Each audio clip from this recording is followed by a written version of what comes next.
So these are the items that we're going to be running through in this session. The first one is automatically discovering changes on your network. There's two processes that StatSeeker uses. There's the discovery process that you use whenever you're adding devices to the network or you open up a new IP range you want StatSeeker to go and monitor. And the other process being the daily rewalk process. That's an automated process that occurs in the background on your server, and it doesn't find new devices, but it goes out and detects config changes on known devices and then updates the StatSeeker configuration to reflect the changes that you've made out in your network. What this item is about is updating that default rewalk process to turn it into a fully fledged discovery process. And to do that, we're going to head off to the admin tool. So here we are in the admin tool. We're rolling down to the expert tools section. And as a bit of a caveat for these items, we do strongly recommend that you don't use any of these tools without StatSeeker support supervision. There's lots of opportunity within these tools to get yourself into trouble. That said, the cron tab is fairly safe to play around in. So just a standard cron entry, minutes, hours, day of the month, day of the week. So that's just 11 a.m. every day. The process that it's going to run, that's our NIM discovery process, verbosity, verbosity level, and the process flag and what to do with the output. So the element we're going to be updating is this process flag. At the moment it's set to a rewalk, the lowercase r. But if we go back up to our normal discovery process, you can see you can discover via ranges, via the host file, and our rewalk. So back in our cron entry, that's our rewalk flag. We can update that to a capital R for our discover via ranges, or to an lowercase h will give us discover via hosts. If you do want to roll this back to a default setting, if you've changed times, whatever, load defaults will put it back to the default string of 11 a.m. running just a rewalk. You can have multiple entries in here. I can have a rewalk that runs at 11. I can do a full network discovery which runs at 11 p.m. If you do have multiple rewalk or discovery processes running throughout the day, be sure to leave time for one of them to finish before the next one starts. Only a single discovery process can be running on the server at any one time. If they're too closely clustered together, if one process hasn't finished, the next one tries to initiate, it'll detect that there's already a discover process running and simply won't start. Okay, the next item we've got here is sharing the dashboard pointer across multiple graphs. So I've got a dashboard here.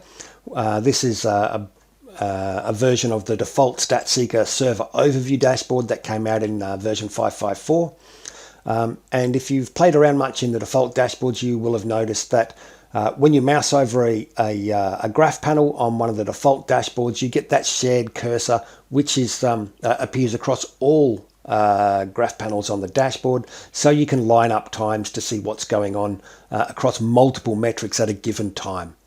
If you want that same level of interactivity on your own dashboards, it's a dashboard level setting. So we go up to dashboard settings. Under our panel options, we've got graph tooltip. The default option, there's no sharing across panels whatsoever. The shared crosshair is what we've just seen there, and the third option being the shared tooltip. And that just gives you that mouse over pop-up as well as the shared cursor across all graph panels on your dashboard. And then be sure to save those changes after you've updated that setting there. Okay, the next item we've got here is the setting up a new time filter favorite. And we'll have a look at setting up a time filter which includes time into the future. And we'll run through an example of where that might be useful. To do that one, I'll change over to the console. So we've got our time filter over here with our time filter favorites list, all the default time filters, time filter favorites, and at the bottom of the list we've got all the custom ones that have been added on this server. And you've got your options in here to be able to create a custom time filter to apply to any report you run. You can use one of the favorites as a starting point, for a custom time filter, so I'll do that now. We'll just change it to last month. You can see we've got that last month string set up in there now. And if I add in, say, business hours for the last month, I'll make it from Monday to Friday, and you can see it's just added that bit in, appended that to the end of the query string there, and I'll make it 6:30 in the morning through to 5:30 p.m. Now, if this was a time filter that I was looking to use on a regular basis, rather than having to configure it every time I wanted to use it, I want to add it to the time filter favorites list. I'm just going to copy that query string there and head back to the admin tool. In there, we're going to go up to our user profile and grouping, add and edit time filters. Here's all our time filters which are on the server. I'll make a new one. We'll call this one last month business hours. And I'll just paste that query string in that we just copied out. I'll send it off to the advanced time filter editor. You can see it's broken down into those 3 components, and run a quick test to make sure it's doing what I want. First of last month through to the end of last month, Monday through Friday, no weekends in there, 6:30 a.m. through to 5:30 p.m. That's what I'm after. And then I can just add my time filter, and it's now available in my time filter favorites. Okay. That is now going to be available for not just the admin user, but for any user with the all groups permission. If you've got users which have only got access to select groups within StatSeeker, you need to include any custom time filters to one of the groups that that user is associated with. And I've got a user set up over here. So here's the other user we can see here. And if we scroll down their time filter list, you can see they have the default time filters and a couple of the custom ones in there, but they don't have access to that new one that we've just created. So if I roll back to the previous user, so back in as admin, and I jump into that add and edit groups, that user is a member of our engineers group, so I'll fire that one up, and we can have a look at the users and see there's our user in that engineers group. And the time filter favorites available to users of that group. You can see we've got the group's inherited all the default time filter favorites, and here's our 2 custom ones which we've added. And now if we want to make that new time filter available to them, we just add it to that engineers group, and then back in as our engineer. Just refresh their view of the console, and if we jump into their filter favorites now, down the bottom we've got access to that new time filter favorite, and they're all good to go. All right.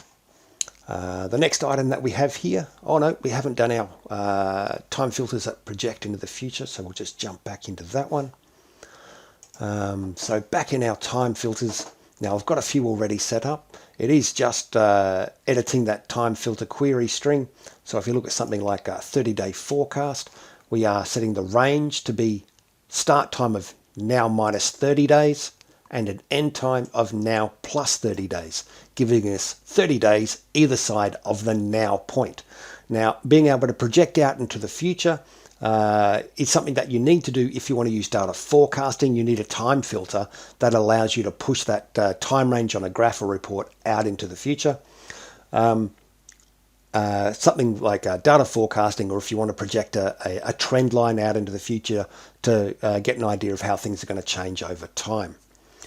Now we do have a quick one set up here where we've got, we're looking at, where are we? Inbound utilization for an interface over the last 14 days, and I've got a 95th percentile. And you can see this graph panel is actually also showing forecast data, but the time range is the last 14 days. So we've got our now point rolling back 14 days. If we want to be able to use data forecasting, we need to create, like we just saw there, a time filter which projects into the future, and then you can select it from one of your time filter favorite lists, either in the dashboard in the reports. There's our 30-day forecast that we just saw. So it'll go from our now point, which is here, 30 days in the past, out to 30 days in the future. Here's our forecast data. So this is based on the previous 6 months worth of data for that interface. and it's uses a couple of standard deviations away from the mean traffic for each minute of each day of the week, and that is what we're looking at here. So you can safely say that 90 to 95% of your inbound traffic for this interface will fall inside this shaded region unless something unusual occurs on your network affecting that link. All right. The next item being just creating a support ticket. So that's our other user. It doesn't matter where you are within StatSeeker. Over in the top right, you've got the little question mark with a link out to the StatSeeker documentation and a link out to the support request form. This will fire up a new tab in your browser to the statseeker.tech niche website and drop you straight into the tech support request form, pre-populating your server ID and your StatSeeker version. Fill in the rest of the details and hit submit, and you'll one of the StatSeeker support team will get back to you very quickly and help you out with whatever it is that you need. And the last item we've got here is how to avoid an alert flood. So this is targeted towards having something like a remote office with a gateway device, and you've got ping down alerts set for every device in the office. If the gateway falls over, StatSeeker loses visibility to what's in the office, and you will generate down alerts for every device in the office. And it may really just be a single device, that gateway device, which has fallen over. And this is a way to get rid of that alert flood so you can focus on the real issues. And to use that, we use an upstream device configuration option. To do that, it's all back into the admin tool, and there's two components. The first one is actually going to be in the alert configuration itself. So alerting and event management, alerting. And I'll just grab a new alert. In order to use upstream device configuration, when you need to use the email with custom content advanced template. That will give you access to this upstream devices option in here, which defaults to off. You can enable that upstream devices configuration, set that for your ping down events, and fill out the rest of your alert configuration as you need it to be. And then you can also set up your upstream device configuration that's this alert's going to rely on. So again, admin tool, alerting and event management, upstream devices. So once you've got your alert configured, it'll then be using the upstream device configuration which you specify here. So this is the wait period. You get a StatSeeker gets a down event for a device.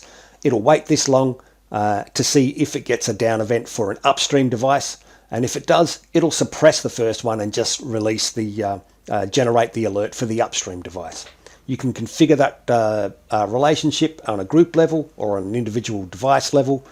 If we look at the groups, we've got here, say, Chicago group. You can see that every device in the Chicago group sits behind the Chicago firewall. One of the Chicago servers goes down. It'll wait that 35 seconds. Do I get a down event for the Chicago firewall? If I do, suppress the alert for the Chicago server and instead send one for the firewall. If not, send it for that first device. And if we jump into, you can set it individual devices. You can get that same access just by clicking on the group name in the groups. It'll jump to that tab and filter the presentation to the selected group. You can see we've got our upstream device at group level specified here with the firewall, and then we've got our individual configurations, additional relationships in there. So we've got our Chicago server 1 sitting behind the switch 1 and the router, both of which sit behind the firewall. Server 2 behind switch 2 and the router, and you can see switch 1's behind the router and the router's behind the firewall. So server 2 goes down, it'll check, do I have either switch 2 or the router down? If none of those, do I have the firewall down? If all of these guys are coming back as being available, then it will generate the alert for the server 2.